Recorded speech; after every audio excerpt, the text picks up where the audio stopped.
Welcome to the Fluency podcast. I'm your host, Hadar, and this is episode number 154.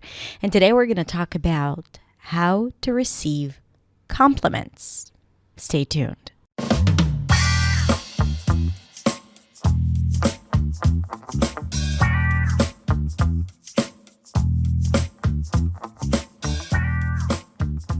Hey everyone, welcome back. Thank you so much for tuning in for another episode of the Fluency podcast. Now, from the intro, you probably realize that what we're going to talk about today is receiving compliments. And it's not just about English, obviously, like none of the things we usually talk about when it comes to mindset, confidence, the psychology of speaking English has to do with English. But it's definitely something that is more present when it comes to English and to the experience of English speakers as a second language. Now, what do I want to talk about? I want to talk about the fact that sometimes, and for most people, it is really hard to receive compliments. So let's talk about that and think about it. Does it happen to you? Meaning when someone says to you, "Oh, you sound so good," or "Your English is great," or "You did such a good job with that presentation." Do you fully receive that compliment and acknowledge your accomplishments and say, "Yes, I sound great," or "Yes, I did a good job"? Or is there a voice in your head that says, "No, they're lying," or "They're just trying to be nice. That's kind of them." And instead of saying, "Thank you, I receive it, I appreciate it," you start using excuses for why you don't really deserve this compliment, why you are not worthy of that compliment. "Oh no, it was just, I just practiced it for a while. Oh no, I actually don't like how I sound. Oh no, I think my English is not that great." Really? Do you really think my English is good? Because I don't really feel that. Right? And yes, I'm looking at you. I'm speaking to you right now. So here's the thing.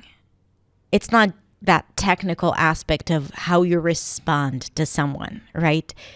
Okay, actually, let's begin with that.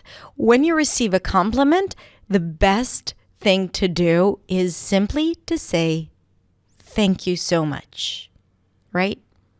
And the next thing you can do is take a moment to acknowledge that. You know what? Even if the other person is just saying that to make you feel good, it's this positive energy that the other person wants to transmit to you and to send you. And there is room for that. You need to be able to hold space for someone trying to make you feel good. But let's assume that they're not just trying to make you feel good, that you are doing a good job, that they do think that your English is this or that, great, fluent, you sound clear. Why is it so hard for you to believe it? What makes you find all these reasons why they're not right? Or what you did that made them think that, but, in another situation, things would have been differently. Now, if this is not the case for you, that's amazing, right? That's good. But ask yourself, maybe this is happening in other areas in your life. As human beings, it seems that it's really hard to receive compliments and acknowledge them. Like, we don't want other people to praise us. I mean, we do. We all do. But when it's this one-on-one, face-to-face experience, a lot of times the human experience is all about feeling like we are not worthy of that praise. Which, that's the second thing that I wanted to talk about. The first thing was just, let's just respond with a proper thank you first and foremost, right? Train yourself to do that and not find excuses for why you shouldn't be receiving this compliment. But the second thing leads me to the conversation around the imposter syndrome. And I already released an episode about the imposter syndrome and speaking English as a second language. And the imposter syndrome is basically this pattern that most human experience, according to research, over 70% of human beings experience that, which is the inability to celebrate your achievements and successes, and this constant feeling that what people think that you are or perceive you as is not really how you are. And at some point, someone will discover the truth about you and that you are a fraud. And it's this constant feeling of not being good enough because there is this external expectation of us. And it's not really external, it's internal because we think it's external. We put these expectations onto others, by the way, as a side note, right? But there is this expectation and we constantly feel like we can live up to it. Therefore, we feel like we're not good enough. And connecting it to speaking a second language, we always compare it to how we are in our native language. So we always feel like we're not good enough. I always say, don't compare your English to your native language. It's not a fair game. It's not an equal game. You can't compare those two things. But it's almost required, right? Because you know how to speak a language. But it's not the same language. It's like you know how to speak a native language and you know how to speak a second language. This is why you can't compare them. And like I said, it's hard not to compare. And when you compare, you feel that your English is not good enough because you know what it feels like to speak fluently, to really speak fluently without thinking about it. Because that's what you have in your native language. And that not enoughness happens constantly in a second language, even if you're doing really well. Because even your best work in English, you'll always compare that to, a mediocre conversation in your native language, and you'll always feel like it's not enough. And then when people compliment you on your English, you think to yourself, but it's nothing even close to how I know I can do when it comes to communication and conversation. It's so far from it. It's not enough. I'm not worthy of this compliment. And so that people don't have this high expectation of me, saying that my English is so good, I'm going to diminish their expectations by saying, oh no, it's not that good. I just practiced a lot today. I'm just having a good day, but usually I get stuck all the time. Now I want you to take a moment and think of all the excuses you've given to someone or in your head, right? Doesn't matter. Doesn't matter if you say it out loud or you think it. Think of all the things that go through your head when you receive a compliment. Is it a true appreciation and gratitude and pride? Could be. I'm not saying not. If it is yes, that's what we want. Or is it feeling uncomfortable, not trusting the compliment, feeling like a fraud? Maybe it stresses you out. So these are questions that you need to reflect on.